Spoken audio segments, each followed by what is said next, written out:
This is Tuesday Morning Grind, episode number 18. Today we have Brooklyn Dicent joining us on the podcast.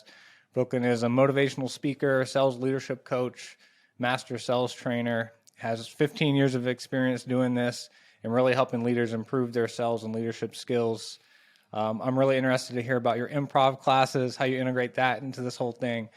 And really, I think your goal is just to help people live more happy and productive lives when it comes to work.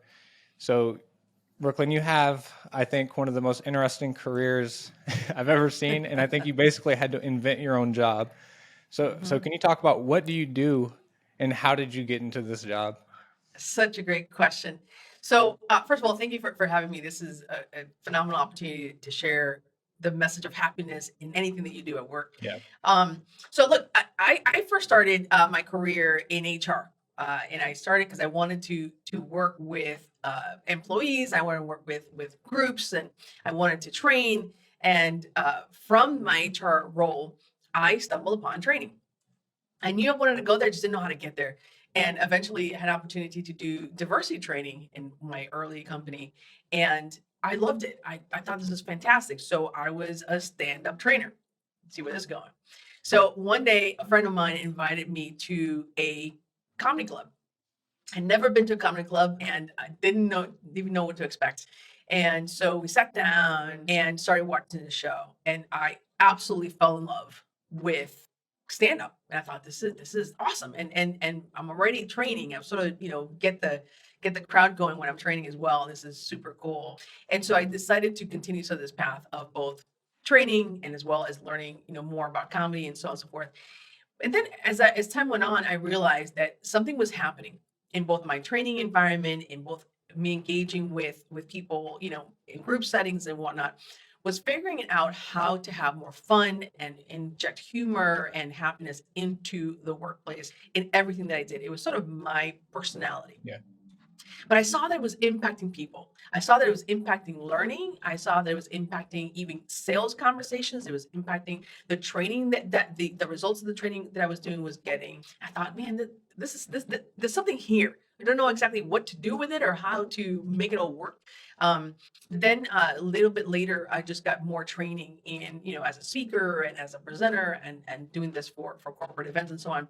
That I thought this is something I need to consider. And I got with a woman out of LA who said, look, you have something phenomenal here. You're already funny and you entertaining. You should really consider speaking on, humor and happiness at work. And I'm like, well, I'm already there. Let's figure out how to do this. And so I want to say 10 years ago, decided to go on this journey of also teaching happiness at work. And it's been really, really productive in my career. So I did create it on my own. People like, you must have a good time at work. And I do. But again, it's sort of part naturally who I am, but also seeing the benefits that people get when they learn how to be happier at work, how to use humor, because it does impact your results. Was that a scary transition? I mean, I think entrepreneurs face a few things in their life cycle. One is fear, like just fear of making that jump, going from guaranteed paycheck to earning your own paycheck. And the second piece is, from the outsider's perspective, it seems glamorous often. Like they see the highlight reel, but in the background, there's a lot of discipline. There's following up on leads, there's paperwork, there's developing material that we'll talk about in a minute. So can you talk about that first part? What was like day one of an entrepreneur? Did you just go like it was natural to be an entrepreneur, or did you have to work your way up to it? Yeah. Well, that's a great question. And here's the thing is that I've been in this entrepreneur sort of place, if you will, from very young. In fact, I come from a family of, I think maybe a person in my family worked for someone else. Everybody had their own business. And so whether they had a shop, whether they had, a fleet of trucks, I mean, just people did their own thing. And so I kind of had the sense of, hey, you know what, there's another way for you to earn a living. But I decided, I'm like, wow, that's really hard. I think I want to try the corporate route. And so I started in that route, but I still had a sense that there was more that I had to offer. There was more that I had to offer the world than I could do just as an employee. So it just so happens that there was one of the times in my life where I was laid off. And I remember that I knew it was going to happen. We saw it, it was coming, and I was ready. I was like, okay, this is the moment. This is how we do it.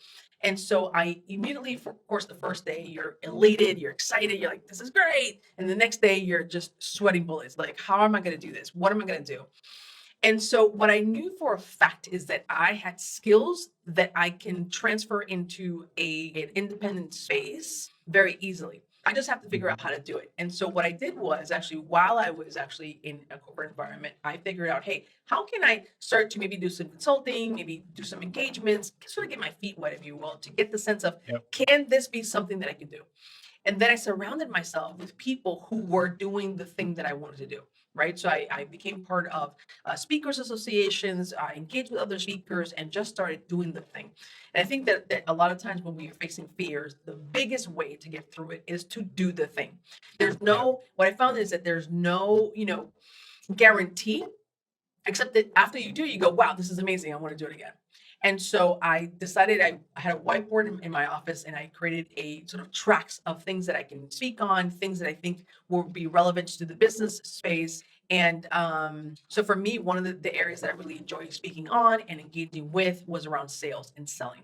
Because even as an entrepreneur, you're selling yourself, right? So B2B, you're selling your speaking services to a company, but you're still selling, and everything that we do is a sales process. And so I just started. I picked up the phone, started making phone calls, called people that I knew, called people that I engaged with, and people were very excited. What I will say, yeah. I was going to ask about that. So when people find out I'm an entrepreneur, especially people also thinking about making the leap, they always ask, like, what do you do to get clients? And I always say, I do everything. Like, we do podcasts, we do social media, I got a network. Like, there's nothing we don't do. Some things are more effective than others. Early on for you, was there anything that worked, or was it just like nose to the grindstone, working the network, doing everything, and it kind of fell into place? Well, absolutely. Well, the fun thing is that I think being an entrepreneur today, and I'm not going to give away my age, but being an entrepreneur today versus, let's say, even 20 years ago, Yeah. we are in so much better space. Like people like, oh, I want to be famous, get on TV. I don't know, maybe get an ad. You literally can manage your entire media. In fact, that's what I learned 10 years ago. I had engaged with a company that did headshots and did work for speakers to get them sort of out there, if you will. Mm-hmm. And one of the things I learned from that experience was you have to own your media empire. And at the time, it was newsletters, it was emails, it was phone calls, but everything that you do is part of your brand. And so, therefore, one of the key things that I did, and I would recommend anybody to do, is to own the media that you have access Yeah. to. Podcasts, social media, LinkedIn. I mean, it doesn't matter what it is, whether it's Twitter, LinkedIn, Instagram, YouTube, they're all media platforms. They have Yep. different specific, targets, if you will, things that you need to do for that. But that's what I would say is just own your media and be consistent with your message.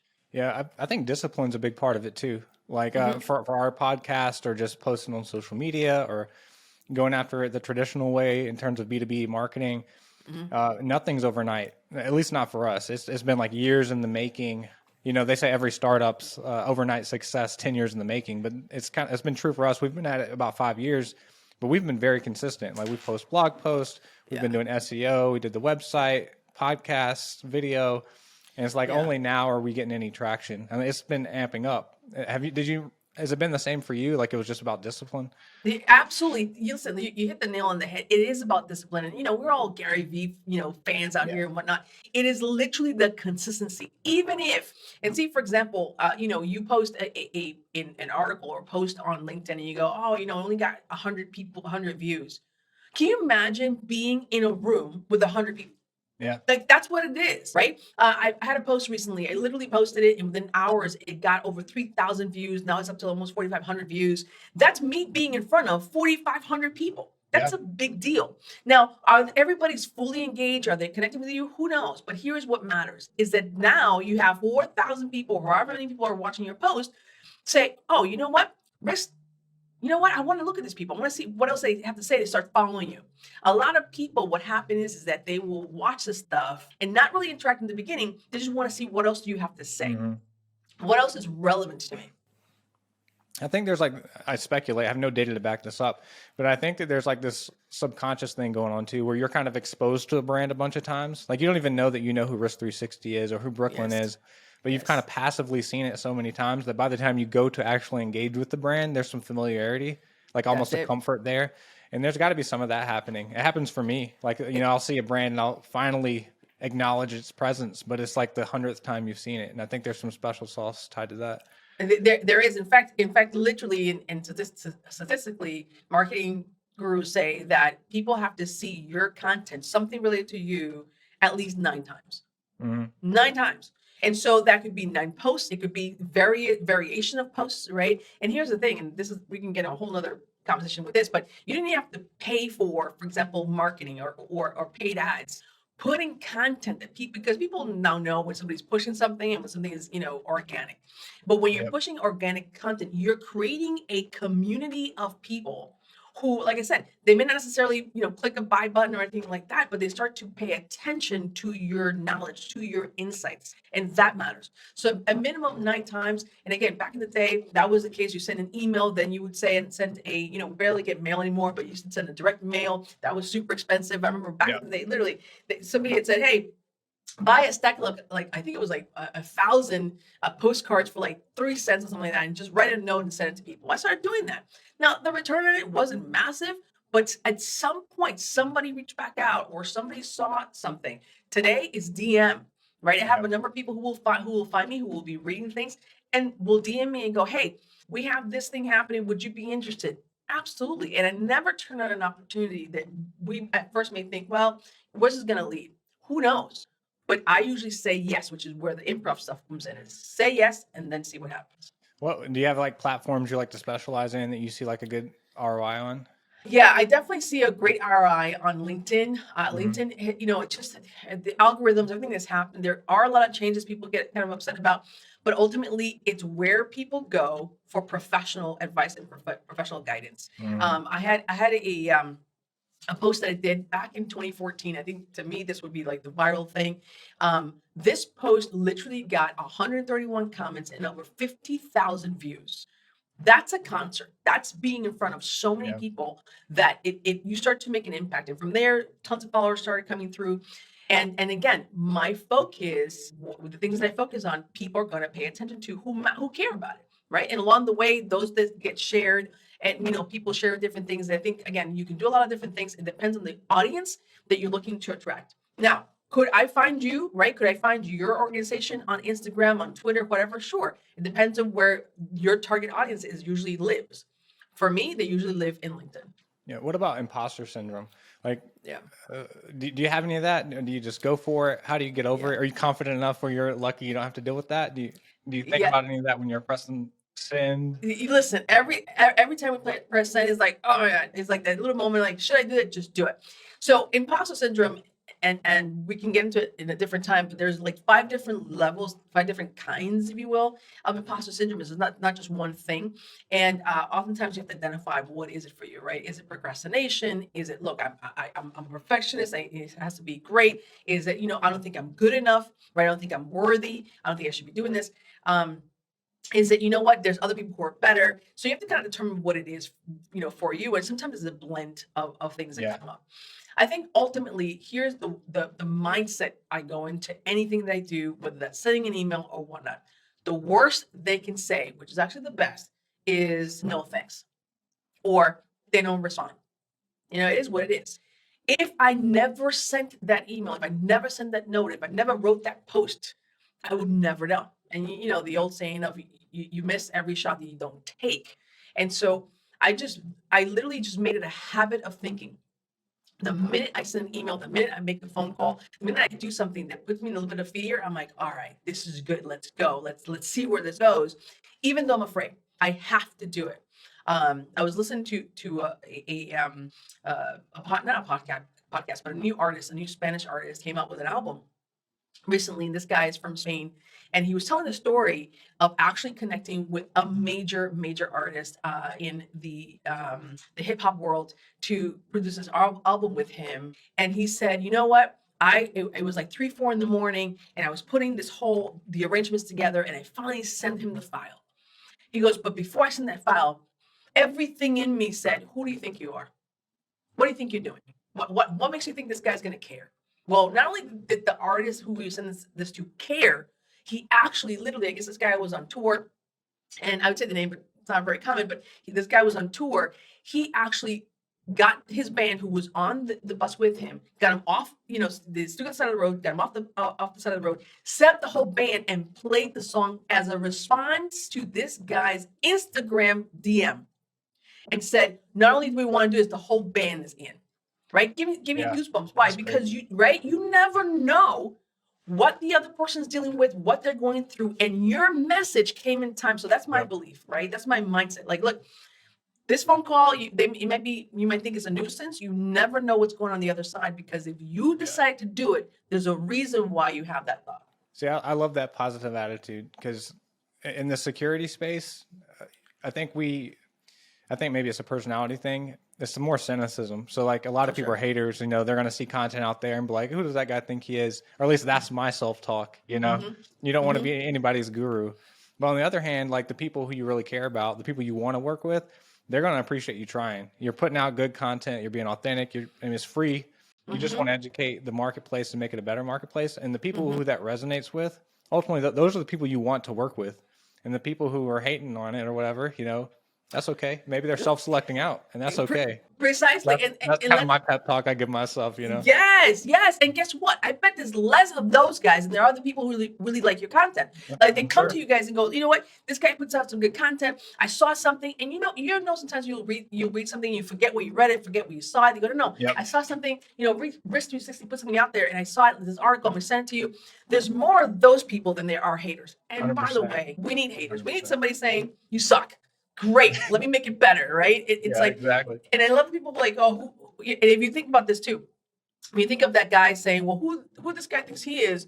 Well, guess what? He's reading your stuff. You're not reading his; he's reading yours. That's also a great mind trick. Yeah, it's true. Yeah, right. So let's talk about. I want to talk about your workshops, because yes. I looked on YouTube and watched those and prepped for this, and I thought it was cool. Just like working the crowd, getting everybody pumped up. You had a lot of. For people who haven't seen it, you'll do some improv and kind of crowd work, pull otherwise shy corporate individuals up and like kind of get them engaged. And then they start off really shy, like, I can't believe I'm doing this. And then like, a couple minutes in, they're having a great time, having a blast, and the crowd's really engaged. Yes. So can you kind of talk about the setup? Like, what is a typical workshop? What are the topics, that kind of thing? Yeah. So oftentimes I'm hired by companies to come do a keynote, typically on happiness and mindset. And right from the beginning, first of all, again, it's the energy that I go into that engagement with. And as a speaker, I have typically two customers. One is the person who actually hires me, and the other is the audience of the people I'm actually speaking to. And oftentimes I find that people are so eager to be given the opportunity or their permission to perform, to have fun. And I actually learned this, literally, believe it or not. I actually did a workshop one day, and a friend of mine actually suggested this. And they go, if you really want to know how good you are, and how funny and everything else, perform for like kindergartners. Oh yeah. Oh, okay. I'm like, you kidding me? He goes, I have a 7-year-old, and this is true. Yeah, right. Perform for kindergartner. If you can get 5-year-olds' brains active and interested, you got something. So sure enough, I did this, and it was one of those. I asked a friend of mine who teaches kindergartners. I said, do you mind, one of those show and tell kind of days? I just want to come in and kind of do something. And I did not prepare tremendously ahead of time. I just wanted to go in with my whole improv skills, go in and say yes. I had my phone, I had my Spotify on my phone, and I said, I'm just gonna go in there and I'm gonna perform and see what happens. In that process, one of the things that I just decided to do was I brought up my mic and I asked a couple kids to come up on stage, the stage in front of the class. And these kids were going wild to get on stage, to have this engagement, this performance with the entertainer. And I thought, if this works for little kids, we are all little kids inside, this will work in corporate, sure enough. And so what happens is I will set up the keynote I'll do my a 20-minute presentation, and then I get into what I call a demonstration. I said, I want to show you how powerful the power of your mind. Doesn't matter what it is that's going on in your life, you can change your mind by changing your attitude, changing your mood, and so on. Who wants to experiment this? And hands just go up like crazy. So I just pick a few and I play some music, and by the time they get on stage, as you saw in the video, people are going wild, because we want to be given permission to just have fun, engage, perform. And what happens on stage, I literally have no necessarily, scripting. There's no control over it. It's not like I told them what to do. This is something people do naturally, because we all want to tap into sort of that part of ourselves that wants to have fun. That's awesome. Talk about like what's the typical, this is corporate. I'm picturing fairly this is unusual. Your presentation is not the typical presentation that they go to, so that level of engagement is unusual. Do you experience like ever hear back from companies like positive I guess the aftermath of the presentation Oh carries yeah. on past it? What Oh is the yeah. positive outcome? Yeah, that's a great question. In fact, not only do I hear positives, I had an experience, for example, BCU was a great example right before COVID. For those of you who don't know, who maybe listen to this around the world, it's a phenomenal credit union organization. And they first brought me in, and after our first event, they brought me back 7 times, 7 times to Right. 7 leadership sessions, because each time people kept hearing about it. They go, no, no, I want to experience it. And so this is right before the pandemic, and I'm coming back to them this year again. So the positives is not only from the client, but when I go back a few more times, and the people come back and said, I never forget what you said about the fact that you have a parenthesis in your face, and they know what it means when they hear that. It's like, what, or just the fact that the first 4 minutes when I wake up are the most important minutes of my day. Or, I was in this situation. So when people literally come back and say things to me about this, stuck with me. And what happens is, in every presentation, every time you engage, every post, there is one thing that they're going to walk away with that is going to make an impact. But here's the funny thing.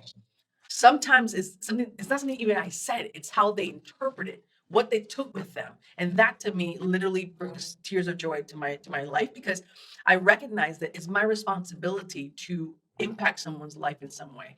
But yeah, both clients, people tell me this. I had a situation in December where the client had come to me and they wanted to do. They had 350 people, and they wanted to do a company event. Because of COVID, they couldn't. What could I do? And I said, well, what have you guys been thinking about? And they said, well, we were thinking about having everyone, do karaoke on Zoom, or like maybe sing. And I thought to myself, there is no way that 350 people are going to want to sing in front of a camera. It's not going to happen. I said, let me tell you what we can do. And so we created this entire, literally this, it was supposed to be 90 minutes. This thing went on for 2.5 hours. People did not want to get off the Zoom event because I made it so much fun, so engaging, so enthralling. People never saw this coming. And I had people messaging me, leadership on the chat box, directly saying, thank you so much for what you're doing. You don't even know how much this means to us. This is amazing. There were people who were connecting from around the world in this event. So it's a big deal. It's meaningful. So That's awesome. everything that we do, I don't care whether you think, sometimes people get into sales conversation, they go, oh, I don't know if this is going to be a good sale or not. I don't know if this is going to be a good client or not, whatever it is. I promise you, when you get into the conversation, if you bring the energy of, I'm here to give my absolute best, right? I'm getting with a security client. I'm here to give my absolute best. I'm putting together a post for security space. I want to give my absolute best because you want to help. That's what you're Yeah. here for, right? You want to help people solve problems. And that's our job, my friend, is to solve people's problems. And that's what we're tasked to do. 100%. Yes. That's a great story. So you mentioned like our purpose is to make people happy and change in lives. I like that a lot, especially what you do. And I think that's never more important than right now, Yeah. like during the pandemic, because I think the overall, at least my impression is that the overall kind of mental burden on everyone right now is heavy. Everybody's carrying something. It's just a different world we live in, and it's been a hard year. And this kind of happiness at work thing is important because we're disconnected. You don't have that same camaraderie. Um, I actually know people who are anxious to get back in the office, at least part time, so they can re-engage. And Yes. and you're all about employee engagement and happiness. So I know you've had to change your business model a bit to to deal with that. Plus, I would argue it's more important than ever what the message that you have. So can you talk about like how have you honed it in or changed your format to account for the fact that we can't be together? Yeah, yeah. Well, and I always say this, it's all about your energy. And it doesn't matter whether you're live or on Zoom. It's about the energy that you bring. So for me, the pivot has been engaging on Zoom, right? And having Zoom meetings. Whether that's literally the first conversation I have with the company or in the actual event, my mindset is I'm going to make this moment a moment they will never forget. They will never forget. So literally when I'm right. So literally when I am engaging in a sales conversation, when they come onto the Zoom, in that experience, I'm going to give them an experience so they can themselves feel good about who they are, who they work with, the fact that we're having this conversation and feel good and walk away with that feeling of good. Yep. Then in the actual Zoom event, and this is obviously a regular background, but I have a whole stage background. We have other forms of doing in a studio with 3-point cameras and having a whole setup so that the experience is something people have not experienced before. I will tell you, for the entrepreneurs who have at this point made the pivot, make the switch, figured out how to take their business online, it has been unbelievable year. It has been actually one of the best years that we've lived thus far. Because I love what you said too. Just like beyond this, it's like I think I'm not a performer. I'm not doing what you're doing, but when I show up to meetings and in the consulting space, like part of my motivation is I have to bring it because they're expecting the client put time out of their day to hang out with us to get something important done. I got to prepare. I have to bring the energy. I have to be positive. I have to solve a problem because it's my job to do that. And I think sometimes as consultants, we forget that. Maybe we don't have to bring the same energy that you have, but I think it helps. That same concept. So you're about to go into how you're engaging. I want to hear this because I think everyone wants to know how to engage on Zoom. Yeah, how to engage on Zoom, and we'll get there. But let me put a pin on it. What you just said, and I actually have done workshops around speaking for leadership and consultants as well. I've actually trained a number of consultants in my day. That in fact you do have to bring that kind of level of energy, almost that you sort of channel entertainment energy in the conversation, even if, and here's the kicker, Christian, even if it's just in the first few minutes, because what happens is when you go into sales conversation, you want to change the state those people are coming into that meeting with. You want to change the state. And the way you change the state is by changing the dynamics, changing their expectations, sort of blowing them away a little bit, didn't expect it, right? Oftentimes, and I'll share this as well, I will have music piping through Zoom when they walk in. It is an experience even for the first few minutes. And then eventually you go, hey guys, so welcome and so on, and you go on by your business, 100%. right? But because you shifted the energy, now they're paying attention. Now they're not thinking about what happened right before when they got into the meeting. They're thinking about what's happening right now. We say that too because we do like some arguably boring stuff. I don't think it's boring, but it's like regulation or privacy or security stuff. We'll do like risk assessment workshops. So like we have top execs that attend those meetings, and and I always tell the team it's not enough just to get through it accurately. Like there's so much room in the marketplace to like be a differentiator, to show up to those meetings, and we think a lot about even like meeting agenda design. So they get a deliverable in their hand, like, oh, looks really nice. It's on point. Then they show up and our energy is good. We're working the crowd a little bit. And if you can do that as a consultant, even just a little bit, it's such a huge differentiator and like a secret weapon because they want to show up to meetings with you. Whereas it's so easy to fall back on, like, I'm a technical subject matter expert. I'm just going to, be boring or just kind of get through the materials. But if you can bring it even just a little bit, like that's huge. You're going to get return clients over and over again. Over and over again. Yeah. Yes, they won't forget you. Yeah, and here's the thing is that even if people are like, oh, I'm talking to topics, like, they're still people, right? They're people who go through their day, and most meetings, this is where the differentiator comes in, Christian, and you're absolutely right. Most people are beyond that tired of boring meetings. Like they wish somebody can save them from that. And here you guys come in with the whole fresh perspective where your style, your energy, you're a young company, you're a flourishing company. Bring that to the table. Don't feel like you have to, kind of be the status quo, because the status quo does not get recognized. Right. There's this exercise that I've done that's like, if you want, like, it's a way to drive innovation or at least innovative thinking. And it's like, if you want to do something innovative, think about the opposite of the way it's normally done. So the example that they give is, all right, if you're coming up for a restaurant design, maybe you think about all the assumptions about a restaurant. So I assume at a restaurant, I'm going to cook my own meals. Well, maybe in my restaurant design, you cook the meals, the customer cooks the meals. And that's like a new thing. So for us, I'm always thinking the same thing. It's like, all right, what we do is boring. People aren't generally happy about the meetings. The meeting is going to be boring. I have to do it. Well, maybe our strategy, our unique value prop to the marketplace is like people are energized by these meetings. They want to come in. It's like a performance. So like I'm excited about what we're about to do. Oh, we got a meeting with Risk 360. Like, you guys better show up. Those are always great and productive. Like, if you could do that somehow, it's hard with us, but it's like that could be a competitive advantage. And I think that's huge.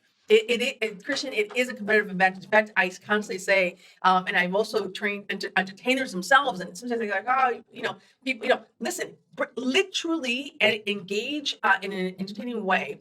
And some people say, well, this, I already hear it. Well, I'm not a comedian. I'm not an entertainer. I'm not a storyteller. Listen, that's all bogus. Nobody's anything until you learn it, right? And you can learn in your own style. You can learn in your own way. Say, for example, if you're kind of a super geeky kind of guy, when I say geeky, I mean in a good way, like you geek out on data, right? Yeah. Well, imagine telling a story, data related, create images and pictures in the people's minds around your content and watch them engage, right? Every single story that we love, in sci-fi, for example, or whatever, it's all story based. And in the beginning, it was like, okay, it was this guy who, didn't have a dad or didn't know where his dad was, and he didn't know what to do with his life and kind of figure it out and found a mentor, and the mentor taught him what to do. Star Wars. Like what you mean? Like the background of things is kind of boring, but somebody had to think about how do we tell the story in a way that is compelling. Yeah, right? I can vouch for that too. I experimented that with our last offsite.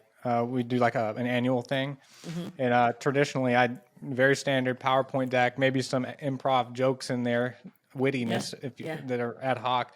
But I was conscious about trying to do storytelling, so I threw in a bunch of pictures with the team, and I kind of related a story about the team member to like the KPI we were measuring, and I spoke for a good 30 or 40 minutes, almost straight, with questions in between, but it went great. Like it was by far the best one we had done. And I was nervous about it because I'd never put material together like that consciously. I kind of just relied on instinct to give it, and it went really good. So I think you're absolutely right. The power of storytelling is just unparalleled when it comes to delivering content. And that's literally what comedians do, right? And you were asking me a moment ago, in terms of Zoom about, how to make it engaging. And a couple of things I would say, and Zoom has come up a long ways now in terms of its technology because of what's going on, is that you have the capacity to switch cameras, right? You can have multiple cameras. You can also have music being piped in. You can also have people engaging. So say, for example, you room full with anywhere 10, 20, 30 people, you can have everyone, and this is what we do from an entertainment standpoint, bring their volume down to about 3/4 of the way, so that as you're talking or telling your story, people can respond and you get sort of a call and response kind of thing going on and it doesn't impact the audio. So there's different ways you can do from a technology standpoint, but really the best ways to engage is through a few things. One, either right from the jump, you welcome everyone in, and you start by telling your story. And you don't even have to say, guys, I'm gonna tell you a story. You can just say, so Christian, so folks, I gotta tell you, the other day I was walking through, and off you go. If you watch comedians and how they communicate, which is why I teach public speaking through comedy, is because when you watch the comedians, hey guys, I'm gonna tell you a joke. I'll say, no, they go, I can't believe you guys. The other day I was going through, and they just jump into the conversation, the story. So storytelling is a great way to begin engagement. Another great way is by asking questions, but questions they did not expect, right? Questions that sort of challenge their thinking, especially with data, especially security, things that you've seen in the market. Perhaps he's even better. You're doing what we call future pacing, which you tell a story of a client that you engage with and maybe how you solve their problem. But you tell it in such a way that you almost overlay a Star Wars or Star Trek or some sort of sci-fi environment that that the people in the room can resonate with because it's their space. You tell a story that actually relates to a client that also tells a story of how you solve problems, right? So it kind of has a dual effect there. So storytelling, asking questions, obviously starting with a joke, an internal joke, but also knowing how to deliver that is important. So those are some ways in which you can actually start. Another thing too is video or pictures is also really great. A way to get people to, again, all you're trying to do is shift their energy from where they were before to where they are now. If you think in a comedy club, notice that you don't go from, if you experience this, you don't go from comedian to comedian to comedian. You go comedian, the host, the comedian, the host, because you're changing people. Now you have to kind of change people's dynamics from where they were just now with this guy who was super funny. This guy's even funnier. If you notice, you have three guys, and you're funny, funnier, funniest, right? Yeah. And so you have to change, and also the topics are changing. So you have this MC who is in between each one to shift people's mindset, to shift their energy to the next guy or gal that comes on stage. Same thing in a presentation. Absolutely the same thing. But you can shift them from where they were from before your meeting to in the meeting And you can even do that throughout the meeting as well. Add additional stories, additional questions, a video somewhere in there to kind of change how they're seeing things. But again, engagement is not solely, the way we think, which is basically Yeah. boring. So from an outsider's perspective, I think you can fall in the trap of believing that it's just natural. Like this person's a great athlete. They're a great verbal athlete, and I could never do this. But there's a lot of, as you're describing, there's a lot of thought and a lot of discipline and theory behind this. But how do you go about like developing material? Like you kind of, do you have an idea of what stories you're going to go in with, how you're going to work the crowd? I know you do a lot Yeah. of improv too. How do you develop that cadence and that material? Yeah, it's a great question. And here's something that as comedians we're taught almost day one, is that you always have a notebook with you. You probably heard this before. You want to have a notebook with you, and now you don't have to have a notebook. You can just have your phone and record it on your device. I am constantly, and I always say constantly, I mean every single day. Sometimes I can't sleep because I remember stories. I write down every possible nugget of thing that happened to me in my day. And we call it like a set list. So you can have a notebook where you just have things that happened that day or things that happened that week, and you just keep track of it. At some point, the discipline is coming back and going, okay, so what happened? What happened in that moment, right? And what was the moment that caused the big aha moment or something? Wow, this is interesting, or this happened for this client, and you write those stories out. And then eventually, what happens is you have now, at the end of that week, you'll have like, oh my gosh, I'll give you 100 things that have happened to you that week. At some point, you can decide, wow, number 1 and number 13 and number 47, these are really good. I want to kind of keep developing this content and see where that goes. Because ultimately, any story you tell in a presentation environment, you want to wrap the purpose or the point or the moral of the story, that you're trying to make in that story. Right. Like when I said to you earlier about this kid who put out, this album, and he wanted that other person to come onto the album with him, is moment of fear. But that story literally it just happened like not even a day ago, because your question, hey, how do you deal with imposter syndrome when not believing in yourself? And that story immediately came to mind. I wrote it down as, oh, I need to develop the story, right? Which is why I didn't give you a bunch of detail. I just wrote it down. So keeping a some sort of journal on your phone, on your like Evernote, and writing down things that happen, and start to later develop them as this could be a good story for a presentation. And then over time, what you do is you decide, okay, this is like a two-minute story, or a 60-second story, or a 5-minute story, because you can kind of whittle it down. But ultimately, you have now a set list, right? And I can literally go into, somebody tells me, hey, literally somebody called me today, hey, we have a meeting at noon, and can you come in and do something on happiness? Done. Because I have this plethora of stories that I can come into the conversation with, of the points I'm trying to make. So yeah, just keeping track of that would be key. Yeah, one thing that was weird to me when I started speaking a little more frequently was how frequently I tell the same story. And Sure. it felt weird to me because I've heard the story before. It felt unnatural to go into it rehearsed. But what I realized is no one on my team, like as a leader speaking to teams, no one remembered any of that, or very rarely. But every time I told it, I told a little better, a little better, a little better. And then, Yes. by the time presentation day comes, I've got, like you said, kind of a set list. I've never thought of it that way, but 2, Yep. 3, 4 anecdotes that relate back to what I want to talk about that kind of drive the point home. And then you deliver those stories, and maybe you get pretty good at delivering them because you've been kind of practicing them out in the field a little bit. But it's so much more engaging, and no one calls you on telling that story 10 times. Now, I No, know for sure there's guys on my team that have heard that story 5 times, but they didn't even notice or mention it. They're good with it. They're just like, yeah, that's exactly the point. And that's that's a some great weird story. insecurity that I think amateur speakers get. It's like weird to rehearse, but it Yes. goes well. No, listen. Here what I say. It is not even. So I'm 100% a believer of rehearsal. But here's a couple of things again from the comedy world. So open mics are designed so that comics can test the material. And Yeah. a number of years ago, I would say about 4 or 5 years ago, I happened to be in New York, and I was actually at a comedy university taking training for like a week. It was an amazing event. And on that Friday, we all this like a few of us said, hey, why don't we go to the Comedy Cellar? You're in New York, you got to go to the Comedy Cellar. You have to hit the right comedy clubs. And we went to the Comedy Cellar. The show was sold out. We were kind of bummed. We're like, oh my gosh, what do we do? And the security guy was like, listen, if you come back around 11 o'clock, they may start letting people like, hey, we have I think it was like a midnight show or something like that. I'm like, gosh, that's late, but let's do it. And so we did. We came back. They let us in. watch a bunch of comics, and all of a sudden, the guy says, "Ladies and gentlemen, please welcome Chris Rock." What? And he was not part of the lineup, but that's what these guys do. Yeah. And he brought out a notebook, sat it down, and looks down, and he goes, "All right, this one." And then he starts, right? And so you're like, "Oh my God, he has a notebook. Like, this is what he does. Like, oh, cool, let's go." Now, I will tell you that in that story, it was not Chris Rock who had come on stage. It was someone else that I don't want to talk about because he was canceled.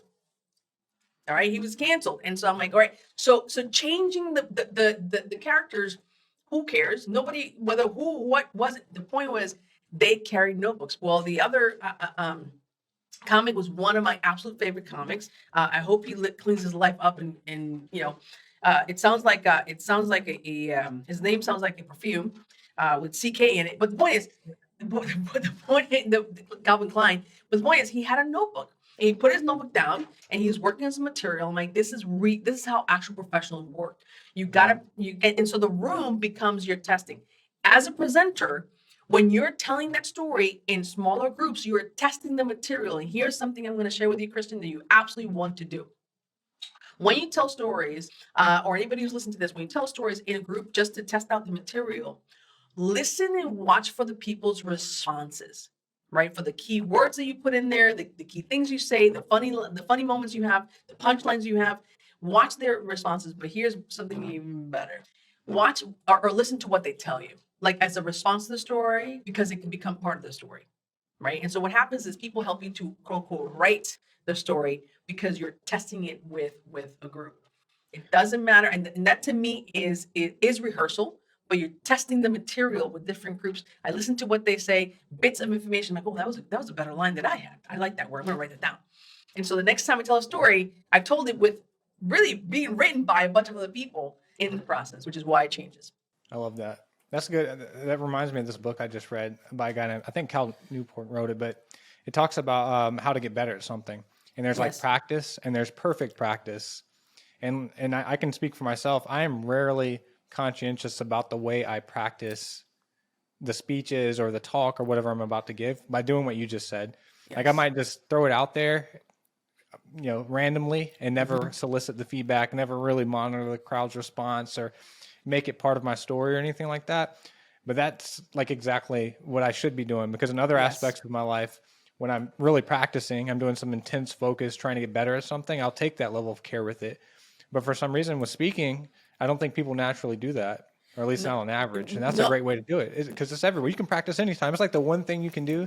You can practice anytime, anywhere. Yes, anywhere, anytime, anytime. At some point, eventually I got good enough that my friends were not like, are you testing us? Is it, what are you doing? But for the most part, every time I'm with a group, I'm like, this is awesome. Now, I don't necessarily do it as a way of, I'm going to test it on them.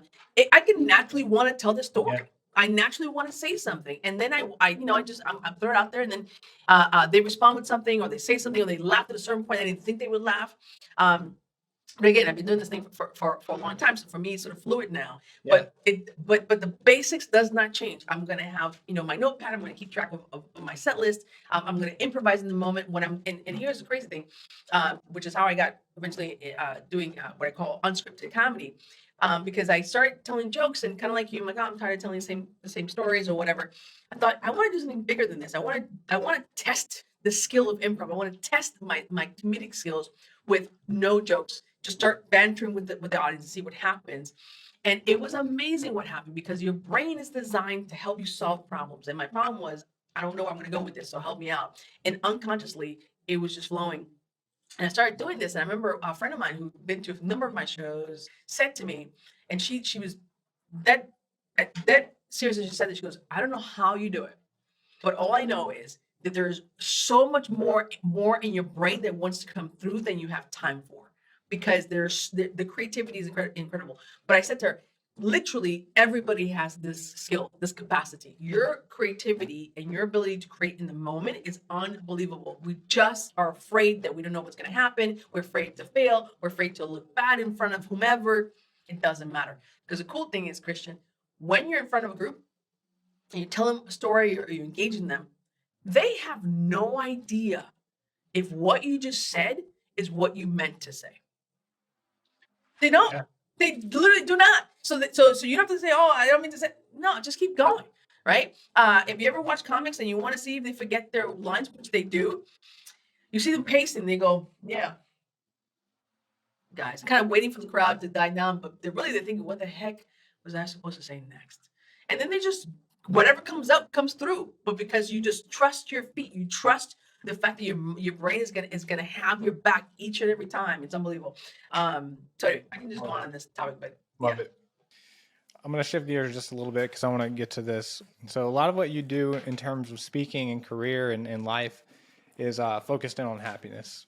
You know, like finding happiness in work, bringing happiness to your shows, everything else. Mhm. Based on like kind of doing this, having reps, you have a sample size where you've been out there. Do you see any trends in like what is happiness at work? Like maybe you walk in somewhere and you're like, this is not a happy place, or maybe you walk in a place and like, this is a happy place. Are there trends? Are there, is Yeah. it from the top down? Is it leadership? What is it that drives happiness at work? That's a great quick question. So from the standpoint of actual happiness, and just so you know, there's this whole field of positive psychology, which I'm so happy that somebody finally decided to focus on positive psychology. And the reason why, just a little background, the reason why uh, therapists started to focus on positive psychology was because typical therapeutic model was around a problem, what happened in your childhood, and kind of keep revisiting your past.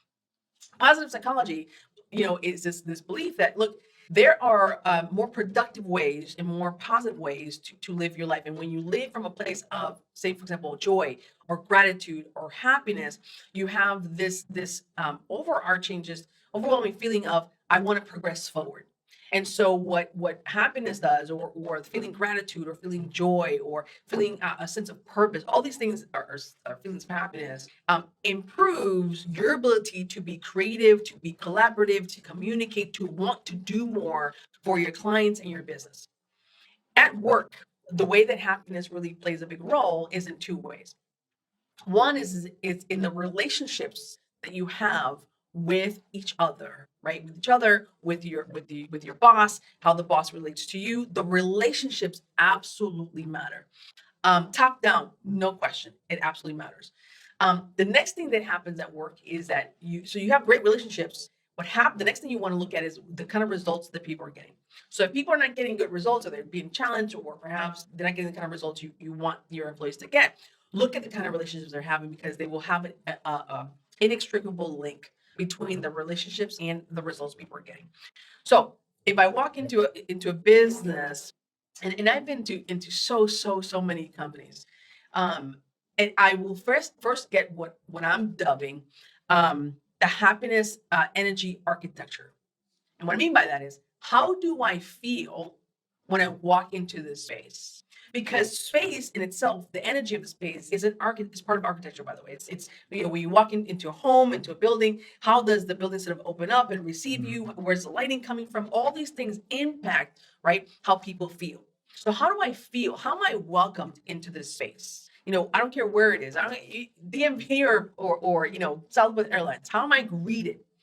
All those individual choices that the employee makes is based on whether or not they enjoy being there, right? I'm sure it's happened to you. You go into a grocery store, your favorite grocery store, and you go up to the cashier, to the register, and the person behind that machine will make a whole impact in how they say, "Did you find everything? Yep. Did you find everything you needed? Hey, did you find everything? Or did you find everything? Is it you got everything? Okay, great. How's your day? What's going on?" And then you want to say, "Well, how's your day?" I mean, you're behind the register, so I don't know. But how's your day? How's it going for you? And I always make a point to kind of give back to them what they give to me. So that lets me know a little bit of the decision the person made to behave this way. If you see a consistent pattern, you go, "Oh, cool. Leadership has a good vision of how to and make sure people are engaged." Right? It comes from the top. Now, I've walked into organizations where it's dread. In fact, you probably have more fun walking into a funeral home. You're like, okay, well, it's expected for people to be subdued in a funeral home, right? Not in a customer service environment. So when you walk into a space the decisions people make and how they behave when they talk to your folks, right? When somebody engages with any one of your employees, how they engage, the decision that person made and how they were going to engage with a particular client has to do with how they feel about how they work and the people they work with. It all comes down to what kind of relationships am I having that are getting the results. So you might ask, all right, so how we build better relationships, right? So simple, so simple. Number one, as a leader in your bit, not just in your business, but in the business of people who are listening to this podcast is, do I know who my employees really are? Like, do I understand their, their hobbies, their families? And it seems like it's so like old school stuff, but really it does matter, right? How often do I engage with them, particularly now when they're not in the office? Are we slacking or messaging often? In my one-on-ones, do I make time to find out about what's going on for them in their life, right? What, not just at work, but what extracurricular things are they doing? Do I actually come back to the meeting, literally a month or 2 months later and go, hey, how was that game you did a couple of months ago? Or how was that game you did last week? And, did you guys win? Like, what happened? Knowing about your employee matters tremendously because they can then feel valued and seen.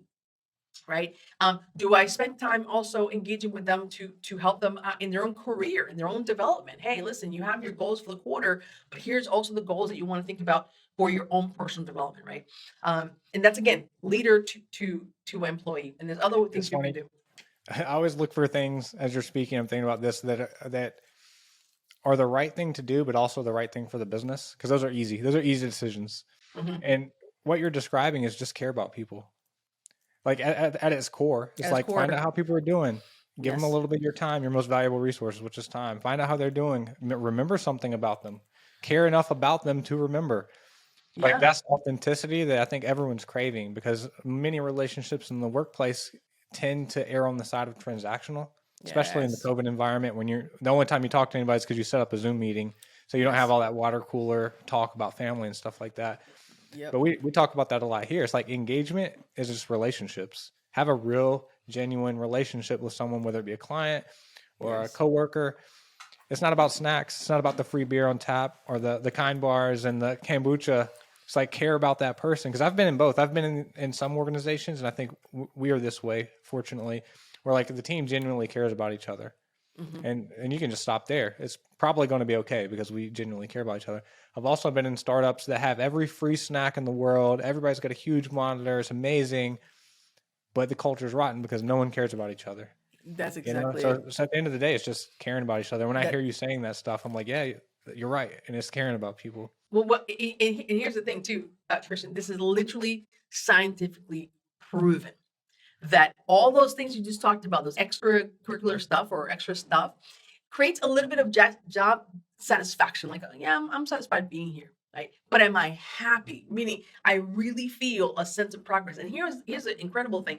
Because when you create strong relationships, those strong relationships are the things that help your team get through difficult times, right? Yep. To progress through challenges. In fact, here's another just blows my mind. Happiness does not lie in an external thing that happens later.